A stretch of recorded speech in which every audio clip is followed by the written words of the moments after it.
আসসালামু আলাইকুম বন্ধুরা, তোমরা নিশ্চয়ই ভালো আছো। আমিও ভালো আছি। আমি আজকে তোমাদের কুমড়ো বড়ি ভর্তা করে দেখাবো। প্রথমে কয়েকটা শুকনো মরিচ আমি তেলে ভেজে নিয়েছি। তারপরে পেঁয়াজ কুচি এবং সামান্য লবণ দিয়ে ভালোভাবে চটকায়ে নিচ্ছি। তোমরা ভাবতে পারো কুমড়ো বড়ি কীভাবে করবে।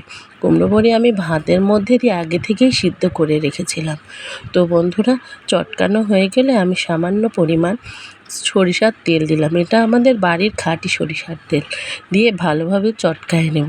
বন্ধুরা, আমি জানি তোমরা আমার প্রত্যেকটা রান্না ভালোভাবে দেখছো।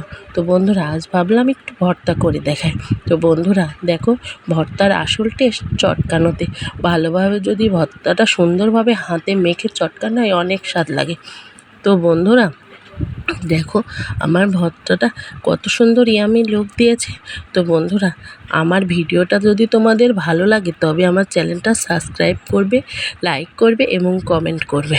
তোমরা ভালো থেকো এবং আমার ভিডিওটা বারবার দেখো।